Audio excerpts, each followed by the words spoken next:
लोकसभा में विपक्ष के नेता राहुल गांधी ने द हिंदू अखबार में लेख लिखकर अपने देश की छात्र राजनीति और शैक्षणिक व्यवस्था पर गंभीर सवाल खड़े किए हैं। उन्होंने युवाओं में रोजगार के घटते अवसरों, परीक्षाओं में धांधली और शांतिपूर्ण प्रदर्शनों पर होने वाले प्रशासनिक दमन को रेखांकित करते हुए विद्यार्थियों की आवाज को बुलंद किया है।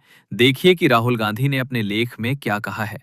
दोषी या असमर्थ। संसद से मात्र 500 मीटर दूर छात्रों पर पैलेट गन चलाई गई और कीलों से जड़ी लाठियों से पीटा गया। पुलिस और रैपिड एक्शन फोर्स दोनों बल एक ही व्यक्ति को रिपोर्ट करते हैं। 20 जुलाई 2026 को भारत के युवाओं ने एक निष्पक्ष शिक्षा व्यवस्था और पेपर लीक के लिए जवाबदेही की मांग करते हुए एकजुट होकर आवाज उठाई।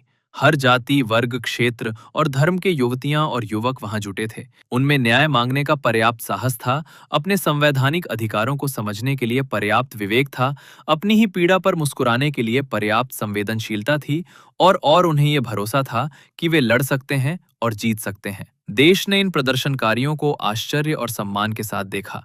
जब वे गा रहे थे, नाच रहे थे, हंस रहे थे, एक दूसरे का हाथ थामे साथ खड़े थे। उनके प्रतिरोध ने न केवल उनकी अपनी पीढ़ी के दर्द को आवाज दी, बल्कि उन करोड़ों भारतीयों की पीड़ा को भी अभिव्यक्ति दी जो कष्ट झेल रहे हैं पर भय के कारण मौन है। ये प्रदर्शन भारत की शांतिपूर्ण प्रतिरोध की गौरवशाली परंपरा को आगे बढ़ा रहे थे। वही परंपरा जिसने हमें स्वतंत्रता दिलाई और जिसे संविधान का अनुच्छेद 19 संरक्षण प्रदान करता है। फिर भी सरकार ने युवाओं की आवाज को क्रूर दमन से कुचलने की कोशिश की। उन पर आंसू गैस के गोले बरसाए, कीलों से जड़ी लाठियों से हमला किया और पैलेट गनों से हमला किया गया। 19 वर्षीय साहिल लोचब, जिससे मैं मिला, उसके शरीर के ऊपरी हिस्से में हजारों शीशे के पैलेट ढसे हुए थे। एक पैलेट उसकी आंख में लगा, जिससे संभवतः उसकी आंख की रोशनी चली जाएगी। लाठियां लिए पुलिसकर्मियों ने युवा महिलाओं पर बेरहमी से हमला किया, जिससे कई महिलाओं के निजी अंगों में चोटें आईं। नाबालिगों को लाठियों से पीटा गया, उनकी हड्डियां टूट गईं, शरीर पर गहरे घाव और चोटों के निशान पड़ गए। बिहार के सीवान में प्रदर्शन कर रहे विद्यार्थियों पर AK-47 से गोलियां चलाई गईं, जिससे अनेक विद्यार्थी गंभीर रूप से घायल हुए। इस अवैध और असंवैधानिक हिंसा के लिए किसने अधिकृत किया? मोदी सरकार अपने केंद्रीकृत नियंत्रण पर गर्व करती है। चाहे मंगल मिशन हो या ओलंपिक पदक, वो बार बार ये प्रचार करती है कि इसका श्रेय प्रधानमंत्री मोदी और गृह मंत्री अमित शाह को जाता है। उनकी अनुमति के बिना कुछ भी नहीं होता। ये हिंसा दिल्ली के केंद्र में संसद से मुश्किल से 500 मीटर की दूरी पर हुई। तैनात दोनों सुरक्षा बल, दिल्ली पुलिस और RAF सीधे गृह मंत्री को रिपोर्ट करते हैं। केवल 2 संभावनाएं हैं। पहली, उन्होंने विद्यार्थियों पर हमले की अनुमति दी। ऐसी स्थिति में वे दोषी हैं। दूसरी, उन्हें इसकी कोई जानकारी ही नहीं थी। ऐसी स्थिति में वे पूरी तरह असमर्थ हैं। दोनों ही परिस्थितियों में गृह मंत्री होने के नाते उस दिन के घटनाक्रम की जिम्मेदारी उन्हीं की है और उन्हें इस्तीफा देना चाहिए। उनकी चुप्पी ये साबित करती है कि वे विद्यार्थियों पर हुए हमले का समर्थन करते हैं।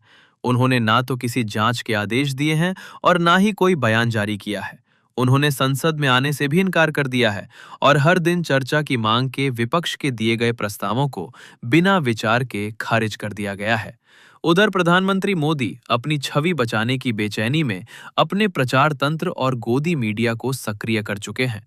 युवा प्रदर्शनकारियों के खिलाफ FIR और हिरासत की कार्रवाइयां लगातार जारी हैं ताकि उन्हें डराया जा सके।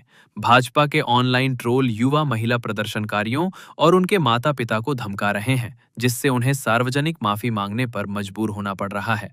प्रधानमंत्री मोदी ने स्वयं एक वीडियो जारी कर भारत के युवाओं को माफ कर दिया, क्योंकि उन्होंने अपने विचार व्यक्त करने के वैध अधिकार का प्रयोग किया था।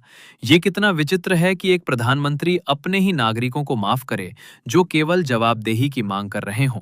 चूंकि प्रधानमंत्री मोदी स्पष्ट रूप से वास्तविकता से बिल्कुल ही कट चुके हैं, मैं उन्हें चेतावनी देना चाहता हूं। देश भर के युवा जाग गए हैं, उनकी छवि नष्ट हो चुकी है और अब वो छवि फिर कभी नहीं बन सकती।